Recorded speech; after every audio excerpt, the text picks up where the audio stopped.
Барлықтарыңызға сәлем, сіздер менің YouTube арнамдасыздар. Және мен бүгін бір қызықты тақырыпта видео түсірем деп шештім. Видеоның тақырыбы біздің мектеп кезіміздегі жасаған анкеталарымыз. Яғни мен өзімнің анкеталарын сізге көрсетемін, сіздермен бөлісемін. Өзім ол анкеталарды көрмегеніме 5-6 жыл болды. Егер дәл қазір ашып, оқып, ішін қарап, өзімнің эмоцияларымен сіздермен бөлісем. Ай, тишігі болмайды. Мінекей мынандай. Мен қызым енді ғана ұйықтап тұрды. Если что, она будет здесь ходить и мешать.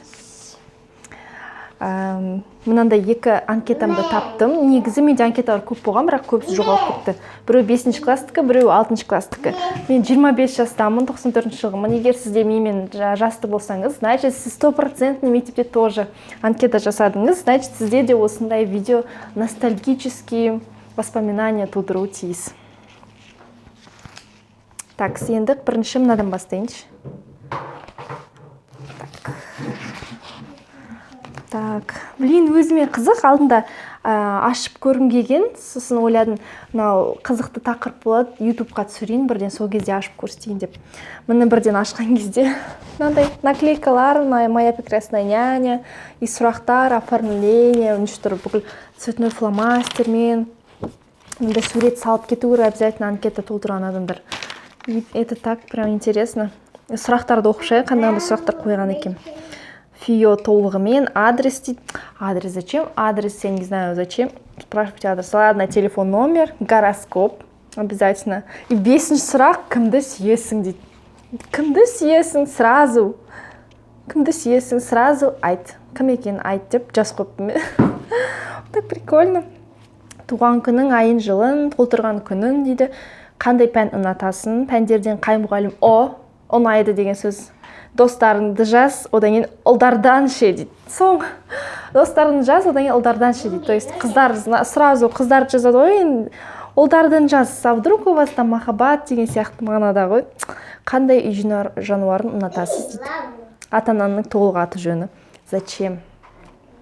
Қандай телесериал көресің дейді. Ол кезде интернет жоқ қой, бәрін сериал көреміз. Өскенде кім болғың келеді дейді. Жақсы сұрақ, арманыңды жаз дейді. Қазір одноклассницаларымның армандарын оқимын. И өскенде кім болғылар келгенін оқимын. Это очень интересно. Если мен одноклассницаларымды көріп тұрсаңыздар, сіздерге жалынды сәлем. Қандай әнші ұнатасың? Үйіңде неше бөлме бар дейді. Что за меркантильный вопрос? Зачем мне вообще знать? Кімнің үйінде қанша бөлме бар? Странный вопрос, если честно. Үйінде үлкенсің бе дейді. Әлде кішкентайсың ба дейді. Тоже странный вопрос. Как мне кажется, я вообще не помню, что мен осы жаздым. И қазір оқып отырмын, и прям действительно қызық. 20 дейді. Ұнайтын адамның аты дейді. Мына жерде уже вежливо жазып. Ұнайтын адамның, то что мен кімді сүйесің деп уже жаздым ғой. А мына уже ұнайтын адам. Сонда екі вариант, что ли, болу керек. Мә, аяғымнан алшы. Бос күнде не істейсің? Хобби, қай қалада тұрғың келеді? Вау, классный вопрос, қай қалада тұрғың келеді, интересно, да? Ұнайтын гүл, қолыңды қой, сыныпта жек көретін оқушылар дейді. Типа, да. Это просто интересно, капец. Наклейка жабыстырыңдар, пожелание жазыңдар, сурет салыңдар, қолыңды қойыңдар, обязательно. Балалар дейді, анкетаны таза, кірлетпей ұстаңыздар, парағын жыртпаңыздар, шетін майыстырмаңыздар, сұраймын дейді. Пожалей меня. Осындай мысықтардың наклейкалары моды болады ол кезде. Солай не дейтін еді? Кто прочел, тот козел дейді. Наклейка. Бұны кім жабыстырған бұны? Так, мені мен одноклассницам жауап берді сұрақтарға. Қызықты жерлерін оқиық, қарайық. Несі скорпион и жақсы көретін адамның жасы көп ойлап тастаған. Но мне кажется, тут видно по идее қалай жазылған. Достарын жазған, ол достарын жазған. Сөзбен айтамын деп. Сондай болатсын одноклассницалар, типа мен жазбай қойын, саған сөзбен айтамын. 2 бөлмелі үй. Павлодар Астанада тұрғысы келеді екен. Жек көретін адам жазған. Прикольно. И, блин, есіме түсіп кетті Rebelde Way. Бүлікшіл рух. Мятежный дух сериал. блин, мен қатты жақсы көргем. 4-ші класстан көретін, 4-ші, 5-ші класста көп көретін осынен. Будь как Золушка красиво, будь как принцесса, будь мила, дейді. И будь тебя полюбят 33 богатыря. Да, писал котик, диктовал кротик, дейді. Мешал попугай, а за ошибку не ругай, дейді.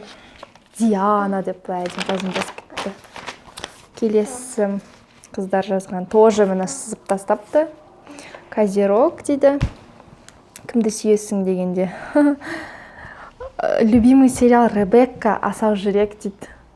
Сол кезінде хит. Мен бірақ ол сериалды көрмегем, білем әйтеуір. Асау жүрек деген, кажется, турецкий сериал. Теледидар көремін дейді. Кімді жек көресің сыныпта десе, ұлдар дейді. Сразу, бүкіл ұлдар.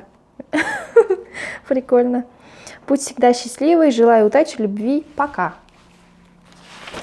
Ну, оформление осындай ручкамен жазылған и сурет салған Диана деп. Жауаптар, ох, десейшін ау кисточкамен бейді шашырап тастаған ғой мына жерге оформление.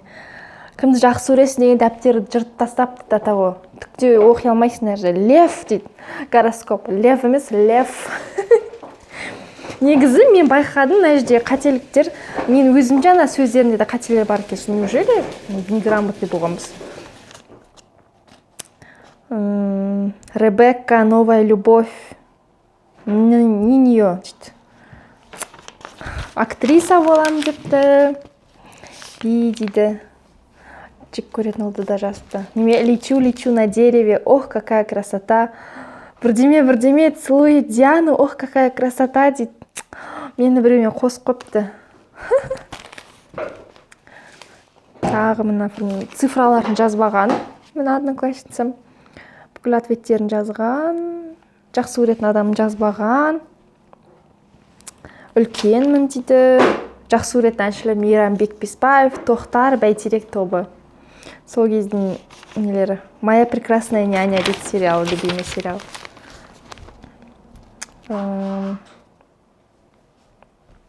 Сүйікті хобби, наклейка жинау, төбелесу, шутка дейді. 3 түрлі қол қойып қойыпты. Асау жүрек, лопата күрек, Зейнеп ханым, Исуп жаным. Блин, Исуп жаным, Торғай атажан, көтінші атаман дейді. Фраза. Мына жерде бір баланы жаманда жазған, біздің одноклассницаны жаманда жазған. Сосын кейін, я помню, осы бала осыны оқып жынданып, ответка жазады. Сосын, блин, это так смешно. Вот какие мы были дети, да, вообще. Блялева Диана Мирамбековна, спасибо. И наклейка дракон. Так, ох, десейші. Осы қыз, мен одноклассницам көрсетпей ақ қойын. Қаншама